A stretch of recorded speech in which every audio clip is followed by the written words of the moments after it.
नमस्कार, मैं हूं कोमल राव। आप देख रहे हैं जेपी हरियाणा। आज बात करते हैं राज बब्बर के गुड़गांव आने की। कांग्रेस ने 30 अप्रैल को राज बब्बर को भाजपा उम्मीदवार राव इंद्रजीत सिंह के सामने उतारने का ऐलान किया था। यहां पर जजपा के राहुल फाजिलपुरिया सहित कई अन्य उम्मीदवार भी मैदान में हैं। लेकिन मुख्य मुकाबला राव इंद्रजीत बनाम राज बब्बर माना जा रहा है। राज बब्बर की उम्मीदवारी को लेकर दो तरह की बातें की जा रही हैं। राजनीति की बारीकी समझने वाले कुछ लोग यह कह रहे हैं कि भूपेंद्र सिंह हुड्डा ने दोस्ती निभाते हुए अपने सहपाठी राव इंद्रजीत के सामने जानबूझकर कमजोर उम्मीदवार उतारा है। इसके पीछे यह तर्क देते हैं कि यह उपकार इसलिए किया है ताकि रोहतक लोकसभा की सबसे कमजोर समझी जाने वाली कोसली विधानसभा सीट पर राव इंद्रजीत से अपने बेटे दीपेंद्र सिंह हुड्डा के लिए समर्थन लिया जा सके। लेकिन यह सिक्के का एक पहलू है। दूसरा पहलू डॉक्टर सुधा यादव का उदाहरण है। जब सुधा को पहली बार परिसीमन से पूर्व उस समय अस्तित्व में रही महेंद्रगढ़ लोकसभा सीट से राव इंद्रजीत के सामने उतारा गया था, तब यह कहा गया था कि भाजपा ने राव को यह सीट तस्तरी में परोस कर रख दी। तब राव कांग्रेस के उम्मीदवार थे, लेकिन परिणाम राव को झटका देने वाले रहे। राज बब्बर को लेकर भी एक पक्ष ऐसा ही कह रहा है। यह कहा जा रहा है कि गैर अहीर वोटर थोक के भाव राज बब्बर का समर्थन करेंगे। लेकिन हम अभी इस तरह की सभी खबरों को जल्दबाजी मान रहे हैं। यह तो सच है कि भूपेंद्र हुड्डा और राव इंद्रजीत सिंह में गाढ़ी छनती है, लेकिन हुड्डा की तो सीधे मोदी और शाह से भी दोस्ती है। इसलिए हम कह रहे हैं कि दोस्ती के कारण रोहतक में राजनीति का तड़का नहीं लगा है। हाँ, यह संभव है कि भूपेंद्र सिंह हुड्डा ने एक तीर से कई निशाने साध लिए। एक और सोशल इंजीनियरिंग मजबूत करने के लिए उन्होंने पंजाबी सुनार जाति के राज बब्बर को उम्मीदवार बना दिया। वहीं इसी बहाने राजनीति में आगे बढ़ते दिख रहे लालू प्रसाद यादव के समधी कैप्टन अजय सिंह यादव को पीछे धकेल दिया। हालांकि इस मामले में कैप्टन यादव का चुनाव न लड़ने का पूर्व में किया गया खुद का ऐलान भी एक बड़ा कारण रहा। लेकिन हमारे हिसाब से यह राव इंद्रजीत को तोहफा देने की नहीं, बल्कि कैप्टन यादव को निपटाने की हुड्डा नीति रही है। अगर याराना निभाने की बात करें तो इन दिनों यह भी कहा जा रहा है कि भूपेंद्र हुड्डा, मनोहर लाल और राव इंद्रजीत के बीच एक नई तरह की केमिस्ट्री बनी हुई है। भूपेंद्र हुड्डा के सामने पहले की तुलना में काफी कमजोर हो चुके अरविंद शर्मा को लाने में मनोहर लाल का हाथ बताया जा रहा है, जबकि मनोहर के सामने कमजोर उम्मीदवार खड़ा करने में भूपेंद्र हुड्डा का हाथ बताया जा रहा है। इसी कारण भूपेंद्र हुड्डा ने राव इंद्रजीत के सामने कमजोर उम्मीदवार दिया है। लेकिन हम इस थ्योरी से सहमत नहीं हैं।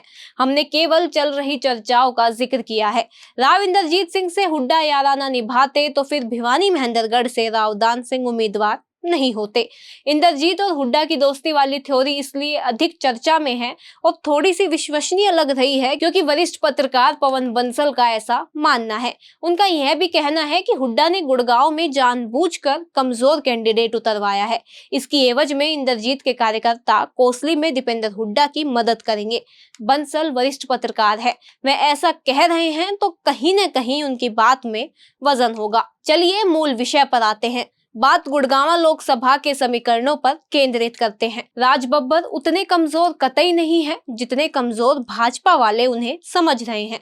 राव खेमा बेशक अभी सुरक्षित जोन में समझा जा रहा है, लेकिन मतदान की तारीख नजदीक आने तक राज बब्बर भी मजबूत नजर आ सकते हैं। राव इंद्रजीत सिंह जनसंपर्क के दौरान लोगों से पिछली बार से अधिक समर्थन मांग रहे हैं।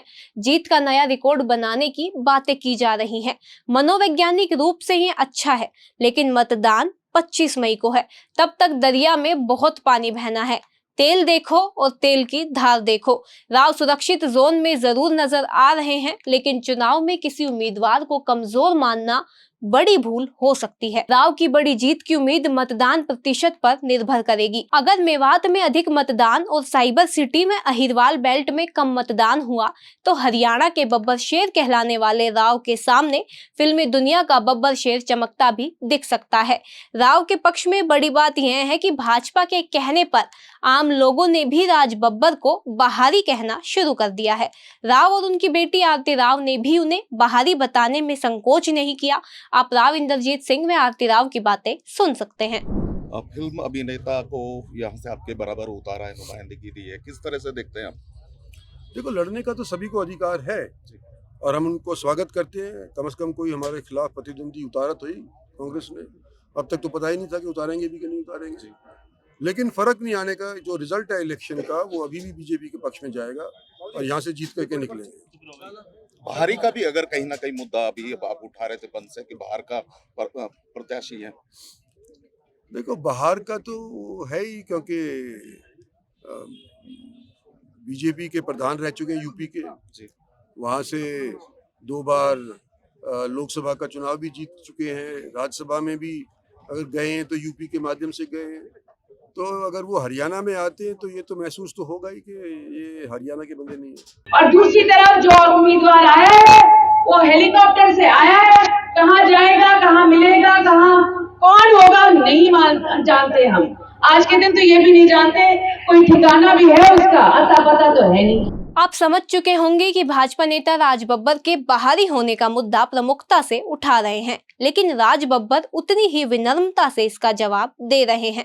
वह अपने प्रतिद्वंदी राव इंद्रजीत सिंह के खिलाफ कतई आक्रामक नहीं है, वह लोकल मुद्दों पर चुनाव लड़ रहे हैं। यही उनकी ताकत बनती जा रही है। हालांकि भाजपा उम्मीदवार राव के पास गिनवाने के लिए कई बड़े काम है और उनकी व्यक्तिगत लोकप्रियता भी उन्हें राज बब्बर से भारी बना रही है। भाजपा के पास राष्ट्रीय स्तर के ऐसे बड़े मुद्दे हैं जो मोदी के नाम पर मतदाता को आकर्षित कर रहे हैं। कांग्रेस को मुकाबले में आने के लिए इनका तोड़ निकालना होगा। राव इंद्रजीत के पक्ष में एक बड़ी बात है कैप्टन अजय सिंह यादव की नाराजगी। कैप्टन लंबे समय से गुड़गांव लोकसभा क्षेत्र में चुनावी तैयारी कर रहे थे, लेकिन पार्टी ने उनके टिकट पर कैची चला दी और वह इन दिनों प्रचार से दूर बने हुए हैं।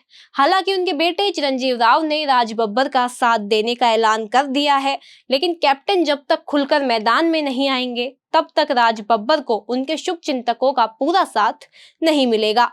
हालांकि भूपेंद्र हुड्डा ने अपनी पार्टी के कुछ ओबीसी नेताओं को राज बब्बर को ओबीसी के बड़े नेता के रूप में प्रोजेक्ट करने के लिए आगे कर दिया है, लेकिन अभी तो गुड़गांव लोकसभा क्षेत्र में भाजपा का ही माहौल बना हुआ है। इसके पीछे कारण है गुड़गांव लोकसभा के गुड़गांव, बादशाहपुर, पटौदी, रेवाड़ी में 52 विधानसभा क्षेत्रों में कहीं पर जहां मोदी मैजिक चलता दिख रहा है तो कहीं पर राव का अपना नाम।